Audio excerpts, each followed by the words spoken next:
Hello, salvete omnes. Today we are going to learn about a really common and useful verb, Fero, Ferre, Tuli, Latus. Say it with me. Fero, Ferre, Tuli, Latus. Fero, Ferre, Tuli, Latus. Fero, Ferre, Tuli, Latus. Which means to bring, to carry. And this is going to be, the key thing here is, right, it's going to look like we're learning a whole new set of forms, but much like deponents, and much like wolo, nolo, malo, there's only really a couple things we're keeping an eye on, and most of what we're doing here is actually just reviewing and getting more comfortable with the forms and the patterns that we've learned before. And so there's a good sense, it's a good opportunity to go back and just re-solidify everything. All right, so let's dive in. I carry, Ferre, to carry, Tuli, I carried, Latus, having been carried. Yes, nicely done. Hasten. Really good answer. All right, moving forward. Irregular verb, Fero. Fero, Ferre, Tuli, Latus. Irregular principal parts, note.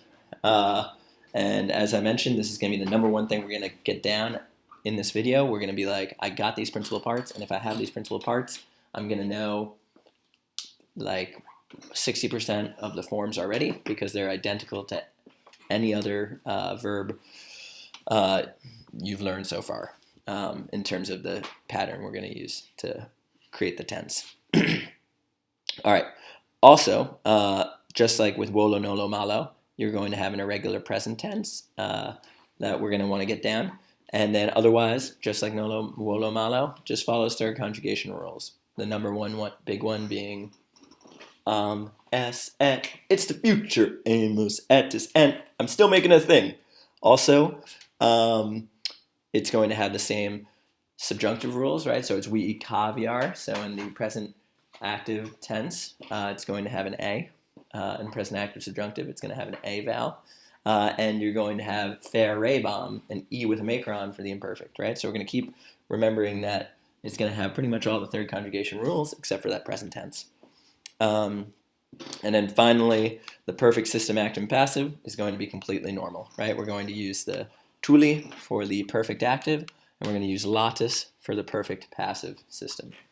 And then the participles and infinitives are essentially normal as well. All right, so that's sort of the precursor. Let's go look at some things that are less abstract, right? Some actual forms. So here is the present tense. All right, and you'll notice that, remember I said this verb is going to be mostly third conjugation.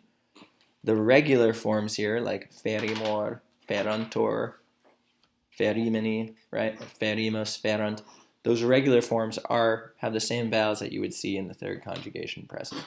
The tough part is that for fero, feris, ferimus, fertis, ferant, these three verbs, the second person and the third person singular, drop their vowel. Why? It's just something that happened in the language over time. And in the passive, we see that the same thing has occurred in the second person singular and the third person singular. Okay? Why? Again, just something that happened.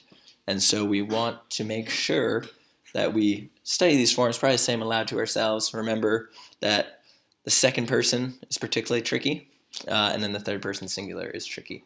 When we're trying to remember which ones drop the vowel. But then, again, after this present tense, Fero, Ferre, Tuli, Latus is kind of a pushover. Nothing too fancy, okay? Because let's take a look. There again, just highlighted the irregular forms. Let's take a look at the future. Friendly old amas et, and we have that FER stem throughout. The imperfect, friendly old a-bomb, a-bos, a-bot, which we've seen just like reggae-bomb, reggae-bos, reggae-bot. Nothing new there. And then subjunctive formation, this is just, you can use deduction, what I've already kind of told you. Based off of the principal parts that we know and the general rules for the subjunctive, please take a moment and try and deduce what the subjunctive form of all these, how I would convert all these indicative forms of Fero into the subjunctive. Pause the video if you need more time. All right. So we notice, yep, as I mentioned before, it's just like the third conjugation. So the vowel we eat caviar for the present tense is going to be an A, ferat. Ferebamor, right? Becomes feremor. And this one's nice because we go to that second principal part, Ferre, and we just slap on the endings. So you don't have to do anything wonky like you had to do with deponent verbs to come up with the imperfect subjunctive. We just go to that Ferre, second principal part, and slap on the endings. And then the rest of these are just the same pattern, right? You go to the third principal part, the perfect subjunctive looks like the future perfect indicative. Here, we turn the S to the present subjunctive, and we get our, perfect passive subjunctive. Tolerant, tulicent, right? So just like every other verb, the pluperfect active subjunctive is that perfect active infinitive, tulice, plus an ending. And then we have the pluperfect form turned into the pluperfect subjunctive. If this is crazy or hard for you, it's likely just because we're still not totally comfortable with the subjunctive forms and the subjunctive patterns yet. And so don't look at this as like overwhelming, but look at it as like an extra opportunity to go back and refamiliarize yourself with those forms and get more comfortable with it. Okay, moving forward. Participles and infinitives. We haven't learned the present active participle yet, but the perfect passive and future active participle, right, having been carried, about to carry, are formed just like with any other verb.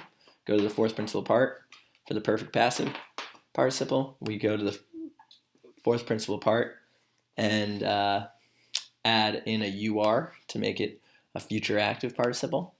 And then these are also entirely normal, just the same pattern you would use for any other participle. For any other verb from any other conjugation. And keep in mind that, just as I said before, the Fero, Ferre, Tuli, Latus is going to be like the third conjugation. And notice that all we do is we just add on an I here, just like we kind of do in the third conjugation. Okay? So I hope this was helpful.